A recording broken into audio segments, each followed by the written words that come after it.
తిరిగి BCN news కి స్వాగతం. పర్యావరణ పరిరక్షణకు అధికారులు ప్రజలు సహకరించాలని, కొల్లేటి ప్రక్షాళనకు అన్ని వర్గాల వారు రాజకీయాలకు అతీతంగా కృషి చేయాలని ఉంగుటూరు ఎమ్మెల్యే పచ్చమట్ల ధర్మరాజు పిలుపునిచ్చారు. ఏలూరు జిల్లా నారాయణపురంలోని లయన్స్ క్లబ్ సమావేశ మందిరంలో నియోజకవర్గ అధికారులతో సమీక్ష నిర్వహించారు.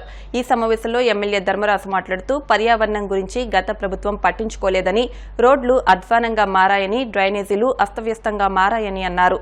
సాగు, తాగునీటిని కలుషితం చేసేవారిపై కఠిన చర్యలు తీసుకుంటామని అన్నారు. నియోజకవర్గంలో ఆక్వారంగం అభివృద్ధికి కృషి చేస్తామని అన్నారు. డీపీఓ విశ్వనాథ్ మాట్లాడుతూ చేపల చెరువుల్లో కోళ్లు, పశువుల వ్యర్థాలను వేయడం వల్ల నీరు కలుషితమవుతుందని అన్నారు. వీటిని నివారించడానికి అధికారులతో ఓ కమిటీ వేయనున్నట్టు తెలిపారు.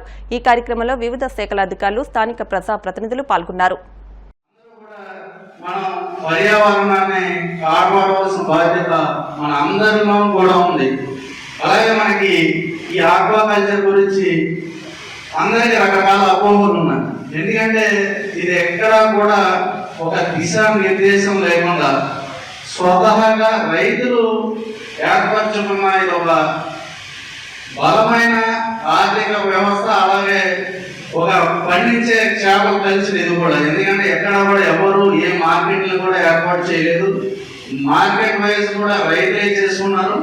అలాగే ఇక్కడ కొల్లేరు వచ్చేటప్పటికి కొల్లేరుని మనం పర్యావరణం కాపాడుకోవడంతో పాటు అక్కడ ఉన్న ప్రజల యొక్క జీవితాలను కూడా బాగుండేటట్టు, వాళ్ళకి ఆదాయం వచ్చేటట్టు మనం చేయాలి తప్ప అక్కడ మనకి ఫీడ్ మేపి చేప వల్ల ఎప్పుడు ఎవరికి కూడా ఇబ్బంది ఉంది. ఎందుకంటే మనం సరైన నాణ్యమైన మేతను అందించగలిగితే ఆ చేప ద్వారా మనకు కూడా ఆరోగ్యకరమైన ఆహారంగా ఉంటుంది తప్ప దానివల్ల ఎటువంటి నష్టం లేదు. వైఎస్ రాజశేఖర రెడ్డి ఆశయాలను జగన్ తుంగలో తొక్కడంతోనే ప్రజలు వైసీపీని గొయ్యతీసి పాతిపెట్టారని కాంగ్రెస్ పార్టీ రాష్ట్ర అధ్యక్షురాలు షర్మిల ధ్వజమెత్తారు. విజయవాడలోని ఆంధ్రరత్న భవన్లో షర్మిల శుక్రవారం మీడియా సమావేశం నిర్వహించారు. వైసీపీ ప్రభుత్వం మొదలుపెట్టిన జలయజ్ఞాన్ని విస్మరించిందని, ఆయనకు ఇష్టమైన ఫీజు రియంబర్స్మెంట్ పథకంలో 4,000 కోట్ల బకాయిలు పెండింగ్లో ఉంచిందన్నారు. చిక్కీలు, కోడిగుడ్లు, ఆఖరికి యూనిఫామ్ కూడా డబ్బులు చెల్లించలేదన్నారు. వైఎస్ విగ్రహాలను ధ్వంసం చేస్తే అక్కడికెళ్లి ధర్నా చేస్తామని హెచ్చరించారు. బీజేపీకి వైసీపీ తోక పార్టీ అని, ప్రతి బిల్లుకు జగన్ పార్టీ మద్దతిచ్చిందని, అధికారంలో ఉన్నప్పుడు ప్రత్యేక హోదాతో పాటు రాష్ట్ర భవిష్యత్తును వైసీపీ కేంద్రానికి తాకట్టు పెట్టిందన్నారు. టీడీపీకి కాంగ్రెస్ మద్దతిచ్చిందని ఆమె స్పష్టం చేశారు. రాజశేఖర రెడ్డి గారు ఉమ్మడి ఆంధ్ర రాష్ట్ర నాయకుడిగా 2 సార్లు గెలిచిన నాయకుడు. అలాంటి నాయకుడికి రాజకీయాలు ఆపాదిస్తూ ఈరోజు రాజశేఖర రెడ్డి గారి విగ్రహాలను ధ్వంసం చేస్తున్నారు టీడీపీ గుండాలు. ఇది ఎక్కడి న్యాయమని అడుగుతున్నాం. రాజశేఖర రెడ్డి గారు మన రాష్ట్రం కోసం ఎన్నో అద్భుతమైన పథకాలు చేయడం నిజం కాదా? మన రాష్ట్ర ప్రజల కోసం తాను బతికినంత కాలం సేవలు చేస్తూ, పోరాటాలు చేస్తూ బతకడమే కాకుండా చచ్చిపోయేటప్పుడు కూడా ఆఖరికి రచ్చబండకని వెళ్లి ప్రజల కోసం తప్పించి చనిపోయిన మాట వాస్తవం కదా? అంత పెద్ద మనిషి, అంత మంచి మనిషి అయిన రాజశేఖర రెడ్డి గారి విగ్రహాల జోలికి తెలుగుదేశం పార్టీ వాళ్ళు ఎందుకు వెళ్తున్నారో చంద్రబాబు గారు, వాళ్ళ నాయకులు సమాధానం చెప్పాలి. రాజశేఖర రెడ్డి గారు ఏదో వైసీపీ నాయకుడు అన్నట్టుగా వ్యవహరించడం జరుగుతుంది. వైసీపీ వాళ్ళు హత్యా రాజకీయాలు చేసుండొచ్చు, గుండా రాజకీయాలు చేసుండొచ్చు, కక్ష రాజకీయాలు చేసుండొచ్చు, మేము కాదంటం లేదు. కానీ దానికి రాజశేఖర రెడ్డి గారికి ఏమిటి సంబంధం అని అడుగుతున్నాం. వైఎస్ఆర్ సిపి అంటే యువజన శ్రామిక రైతు party. YS Rajasekhara Reddy party కాదది. వైసీపీలో రాజశేఖర రెడ్డి గారు లేరు. రాజశేఖర రెడ్డి గారి పథకాలు లేవు.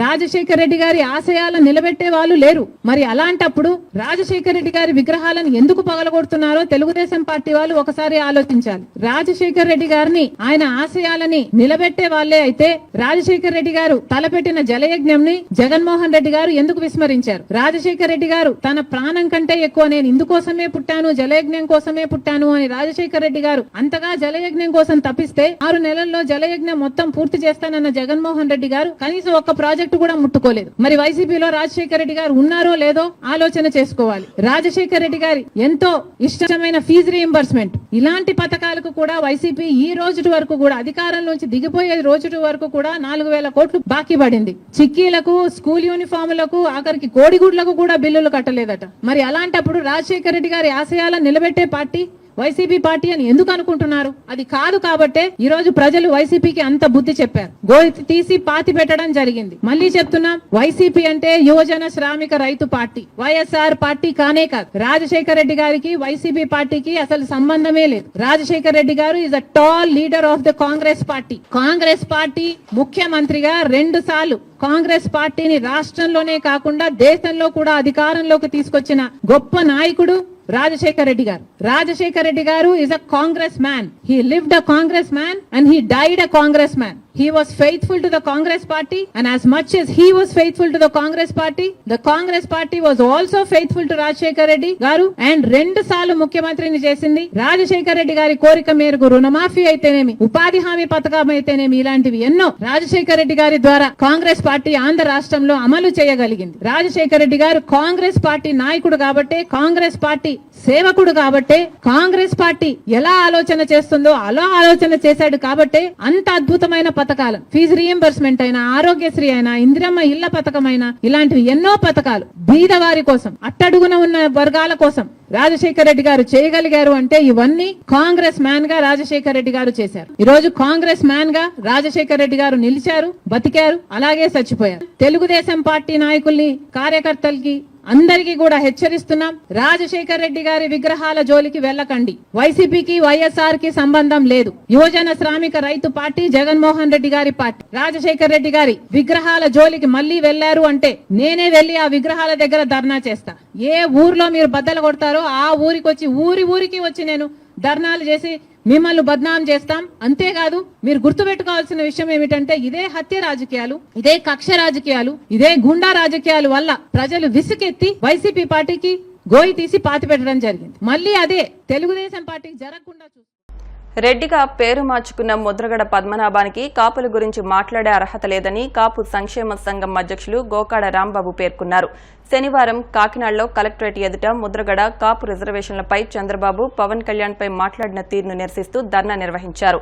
ఈ సందర్భంగా గోకాడ రాంబాబు మాట్లాడుతూ, ముద్రగడ మాట్లాడే తీరుకు, చేస్తున్న పనులకు ఏమాత్రం పొంతన ఉండదన్నారు. 2014లో చంద్రబాబు సీఎంగా ఉన్న హయాంలో కాపు కార్పొరేషన్ ఏర్పాటు చేసి కాపులకు రుణాలు, విదేశీ విద్యను అందించారని, ఈ విధంగా కాపులకు మేలు చేసిన చంద్రబాబును కాకుండా అన్యాయం చేసిన జగన్ వైపు ముద్రగడ ఎందుకు పనిచేశారో చెప్పాలని ఆయన డిమాండ్ చేశారు. ఈ కార్యక్రమంలో కాపు యువత ముమ్మిడి విష్ణు, నాగుమళ్ల బెనర్జీ, పెద్దిరెడ్డి ఆదిత్య, అడప అర్జున్, దారపురెడ్డి కిషోర్, పసుపులేటి సత్యబాబు తదితరులు పాల్గొన్నారు. తూర్పుగోదావరి జిల్లా కాపు సంక్షేమ సంఘ అధ్యక్షుడిగా గతంలో కూడా మేము 2017లో ఇక్కడ మీటింగ్ పెట్టడం జరిగింది. తర్వాత మాకు విద్యా ఉద్యోగాల రిజర్వేషన్లు ఇవ్వండి, రాజకీయ రిజర్వేషన్లు అక్కర్లేదు కాపులకి అనే దాని మీద అప్పుడు ముఖ్యమంత్రి చంద్రబాబు నాయుడు గారి దగ్గర 3000 మందితో మేము విజయవాడలో మీటింగ్ పెట్టడం జరిగింది. ఆ తర్వాతనే మా డిమాండ్ ఏదైతే ఉందో ఆ డిమాండ్ నచ్చి చంద్రబాబు నాయుడు గారు దాన్ని కేంద్రానికి పంపించడం జరిగింది. ఈడబ్ల్యూఎస్ కోటాలో 5% రిజర్వేషన్లు అప్పుడు చంద్రబాబు నాయుడు గారు కాపులు కల్పిస్తే సెంట్రల్ గవర్నమెంట్ ఇచ్చిన దాంట్లో జగన్మోహన్ రెడ్డి గారు తీసేశారండి. అప్పటి నుంచి ఇప్పటిదాకా ఇంకేం మళ్ళీ ఆ రిజర్వేషన్లు గోలలేదు. కానీ ఈ మధ్యకాలంలో ముద్రగడ పద్మనాభం గారు మళ్ళీ మొదలెట్టారు, పవన్ కళ్యాణ్ గారు పోస్ట్ చేశారు, కాపు రిజర్వేషన్లు ఈసారన్నా తీసుకురండి అని. మేము అడిగే ఆయన ప్రశ్న ఏంటంటే, 2019 నుంచి 2024 వరకు పరిపాలన చేసిన జగన్మోహన్ రెడ్డి కాపులకు రిజర్వేషన్ ఇవ్వలేని అన్నప్పుడు ఈ 5 సంవత్సరాల కాలం ఎందుకని ఉద్యమం చేయలేదు ముద్రగడ పద్మనాభరెడ్డి గారు?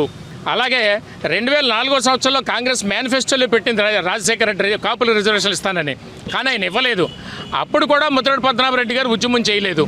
కానీ చంద్రబాబు నాయుడు గారి టైంలో ఒక తునిలో ఒక విధ్వంస మీటింగ్ పెట్టారైనా, పెద్ద పెద్ద రాజకీయ నాయకులు వచ్చినా ఎవరి చేత మాట్లాడనివ్వకుండా తను ఒక్కడే మాట్లాడేసి దాన్ని రైలు రోకో ఉద్యమం పేరు చెప్పి ప్రజల కాపు యువత అంతా రైలు రోకో చేశారు.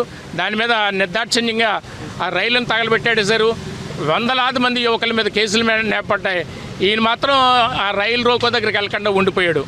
ఎవరి చేత మాట్లాడనివ్వలేదు వచ్చిన నాయకులందరి చేత. అంటే కాపు రిజర్వేషన్లోనే కాపు ఉద్యమాన్ని ఇతనికి తప్ప వేరొకరికి పేరు కాకూడదు అనే ఒక కాంక్ష బలమైనటువంటి దుగ్ధ ఇతనిలో ఉంది. పల్నాడు జిల్లా సత్తెనపల్లిలో గడియార స్తంభం సెంటర్లో ఓ మెడికల్ షాప్ వద్ద సినీ ఫక్కీలో సెల్ ఫోన్ చోరీ జరిగింది. మెడికల్ షాపులకు వచ్చే వారిని బురిడి కొట్టించి సెల్ ఫోన్ను చోరీ చేశారు. చాకచక్యంగా ఓ వ్యక్తి దృష్టి మళ్లించి జేబులో ఉన్న సెల్ ఫోన్ ని తెలివిగా కొట్టేసి దుండగులు అక్కడి నుంచి ఉడాయించారు. ఈ వీడియో ప్రస్తుతం వైరల్ గా మారింది. కాకినాడ జిల్లాలో రబీ సీజన్లో రైతుల నుంచి సేకరించిన ధాన్యాన్ని మరపట్టించి బియ్యంగా సరఫరా చేసేందుకు మిల్లర్లకు అనుమతులిచ్చామని కాకినాడ జిల్లా జాయింట్ కలెక్టర్ ఎస్ రామసుందరెడ్డి తెలిపారు. కాకినాడ కలెక్టరేట్ తన ఛాంబర్లో పౌర సరఫరాల సంస్థ ఎఫ్సీఐ మిల్లర్లతో ప్రత్యేక సమావేశం నిర్వహించారు. ఈ సందర్భంగా జేసీ మాట్లాడుతూ ధాన్యాన్ని తీసుకున్న మిల్లర్లు సీఎంఆర్ బియ్యాన్ని ఈ నెలాఖరులోగా ఎఫ్సీఐ పౌర సరఫరాల సంస్థకు అప్పగించాలని సూచించారు. ఈ విషయంలో జిల్లాను ప్రథమ స్థానంలో నిలపాలని కోరారు. దిగుమతుల విషయంలో మిల్లర్లకు ఎలాంటి సమస్యలు ఎదురైనా పరిష్కరించేందుకు చర్యలు తీసుకుంటామని హామీ ఇచ్చారు. ఈ సమావేశంలో పౌర సరఫరాల సంస్థ జిల్లా manager M Balasaraswathi, DSO MV Prasad పాల్గొన్నారు. కాకినాడ జిల్లాలోని ప్రభుత్వ, ప్రైవేటు కార్యాలయాల్లో పనిచేస్తున్న ఉద్యోగుల భద్రతకు అంతర్గత కమిటీలు ఏర్పాటు చేయాలని కాకినాడ జిల్లా రెవెన్యూ అధికారి డి తిప్పేనాయక్ అధికారులను ఆదేశించారు. కాకినాడ కలెక్టరేట్ వివేకానంద సమావేశపు హాల్లో ఐసీడీఎస్ పీడీ కె ప్రవీణ అధ్యక్షతన పని ప్రదేశాల్లో ఉద్యోగులపై వేధింపులు అరికట్టడానికి తీసుకోవాల్సిన జాగ్రత్తలపై ప్రత్యేక సదస్సు నిర్వహించారు. ఈ సదస్సులో ముఖ్య అతిథిగా డీఆర్ఓ డాక్టర్ డి తిప్పేనాయక్ పాల్గొని మాట్లాడుతూ ప్రభుత్వ కాంట్రాక్ట్ అండ్ అవుట్సోర్సింగ్ విధానంలో పనిచేసే మహిళలు పని ప్రదేశాల్లో వేధింపులకు గురికాకుండా సంబంధిత చట్టాన్ని అమలు చేయాలన్నారు. ఈ సమాజంలో జిల్లా ఇమ్యునైజేషన్ అధికారి K Ratnakumar, DRDA PD K Sriramani, కార్మిక శాఖ సహాయ commissioner Bulliraani, circle inspector P Ramachandrarao తదితరులు పాల్గొన్నారు. వార్తలు ముగించే ముందు ముఖ్యాంశాలు మరొకసారి. తల్లికి వందనం పథకాన్ని సమర్థవంతంగా అమలు చేస్తాం. ప్రతి విద్యార్థికి 15,000 రూపాయల చొప్పున అందేలా చూస్తామన్న మంత్రి నిమ్మల రామానాయుడు.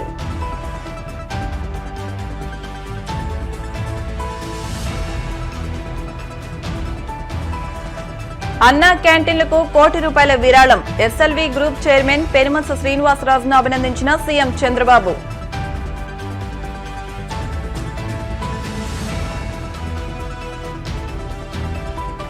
పర్యావరణ పరిరక్షణకు ప్రతి ఒక్కరూ సహకరించాలి. నీటి కాలుష్యాన్ని అరికట్టాలన్న ఉంగుటూరు ఎమ్మెల్యే పచ్చమట్ల ధర్మరాజు.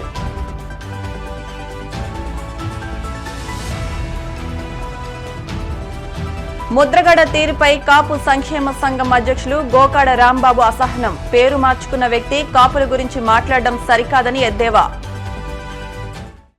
ఈ వార్తలు ఇంతటితో సమాప్తం. మరిన్ని వార్తల కోసం BCN digital YouTube channel, Facebook పేజ్ను ఫాలో అవ్వండి. అప్డేట్ వార్తల కోసం ప్లీజ్ సబ్స్క్రైబ్.